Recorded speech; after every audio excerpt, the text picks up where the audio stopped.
at the time you didn't think that much about it. You thinking about what you're going to do in 30 years from now, 40 years? Keep your mind on the job, because 40 years goes by like 4 minutes.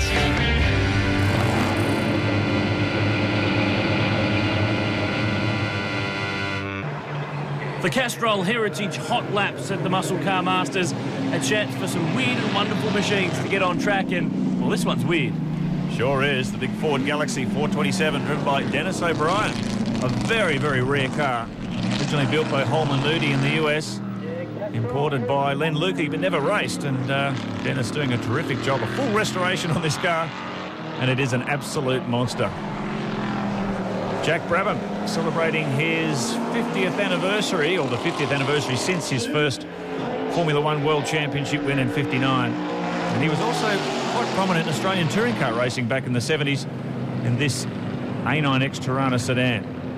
Ran it with Brian Muir at Bathurst back in '78 and enjoyed a fair amount of success. And this is a replica of the first V8-powered Torana, the car that Peter Brock drove in the last 2 rounds of the 1974 Australian Touring Car Championship, before the L34 option, before, of course, long before the A9X. Have a look at the skinny tyres. No lead guards. But it certainly did the job in Brock's hands and wrapped up his first Australian Touring Car Championship title. And great to see a replica of this car in action. Here's another race replica. Holden dealer team Torana Repco V8 Sports Sedan, the car affectionately known as the Beast. And there's no surprise. Mid-engine, Repco Holden the Formula 5000 engine. It was crude, but boy, it was effective.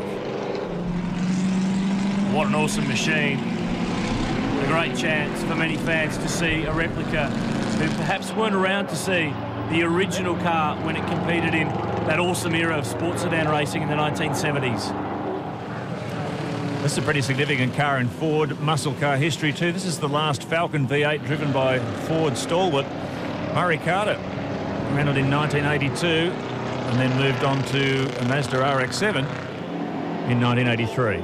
But great to see this car has survived.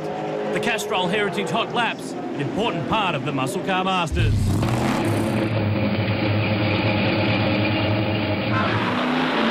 6 hours, 32 minutes, 25 seconds their time for the 500 miles, just over 12 minutes better than last year's Holden record for the race. Plenty of anniversaries at the Muscle Car Masters, and this car forms part of the 40th anniversary of the mighty Holden Monaro GTS 350, a car that Holden took to the mountain in 1969, and Colin Bond and Tony Roberts took victory against the brand new GTHO. But then Holden decided to go down a different pathway. They went smaller from the big Monaro down to the Torana XU1. They decided that they wouldn't try to out-GTHO the GTHO, but nevertheless, the Monaro and its successes at Bathurst form a very important part of Aussie muscle car heritage. Still to come on the 2009 Muscle Car Masters, a driver parade of Bathurst winners, and of course the famous Peter Brock Torana A9X.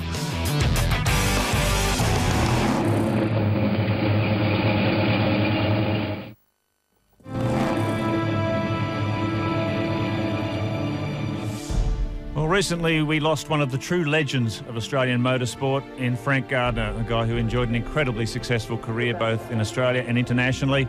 And here, 3 of his cars will follow the Lexus safety car as they lead the parade of former Bathurst winners at Eastern Creek Raceway this weekend. 16 Bathurst winners in all. I don't think there's ever been that many Bathurst winners in one place at one time. And doing the parade lap courtesy of the Cobra Car Club as we pay homage to one of the true legends of the sport in Frank Gardner.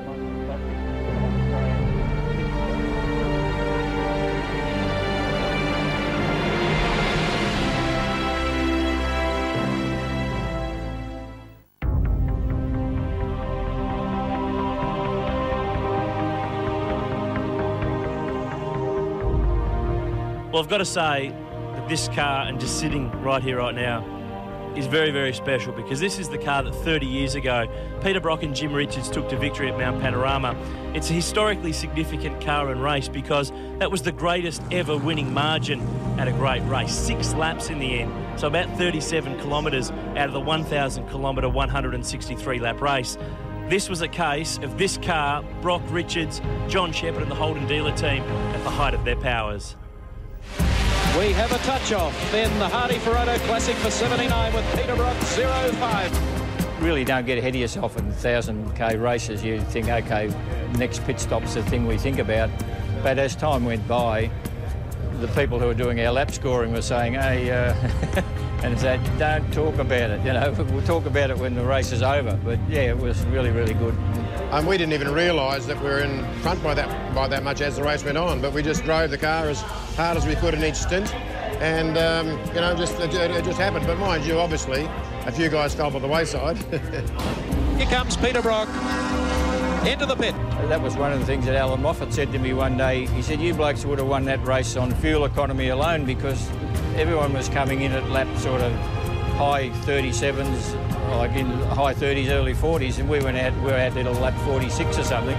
And he said, and I mean, from our point of view, we thought, how good's this? You know, we're still going fast, doing good fuel consumption. So that's the sort of thing that gets to people at a 1,000k race, because the opposition watches you, as you know, and all these little things get put in their head. Oh you know. And Brock, who was going to conserve in this opening lap of the race, has established, even at this stage, what you would term a handy lead.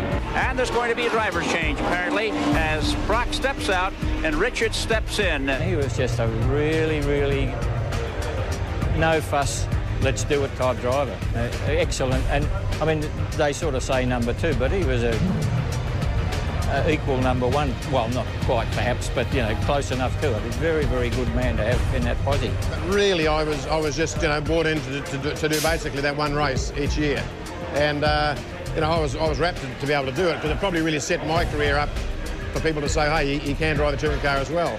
And it was just a pleasure to drive. It was just great. I mean, you weren't used to power steer, didn't have power steer. Nowadays, I've driven the car and think, my God, how did he drive it? But look at Peter Brock, and the crowd are going wild at the top of the mountain. The car was fastest in practice, fastest qualifying, led every race, every lap of the race, and the lap record on the last lap, which, I mean, I wasn't even aware that was happening until it had happened, because Brock didn't ring up and say, hey, I'm going to go for a fast lap now. He just did it. But that was the end result of it all, and he was obviously supremely confident in the car. Picks up the inside rear wheel that time. Peter Brock is trying hard in this last lap.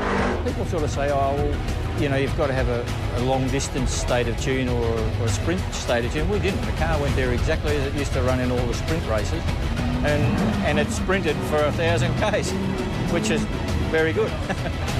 Here he comes. Listen to the applause, the accolades for a man among men when it comes to race car drivers. Still tidings. Listen to the crowd warming up. A checkered flag unfolds, a page in history as Peter Brock in the Marlboro Holden dealer team comes across to take the checkered flag.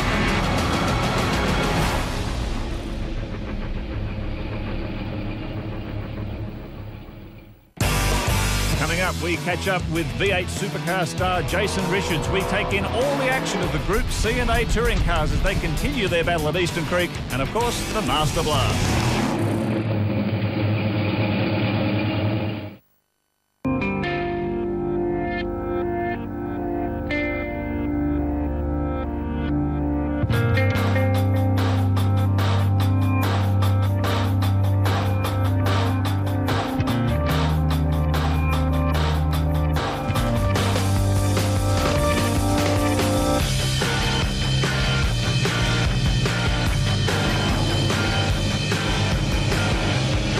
Well, you wander around at the Muscle Car Masters and you never know who you're going to find. And you find Holdens, but you find guys who drive Holdens. Jason Richards, this isn't your car and you've got no voice as well. What's going on? It could be my twin, though, because the same age as me. Yeah, it's quite amazing, actually. Thoroughly enjoy it. It's, you know, physically more demanding.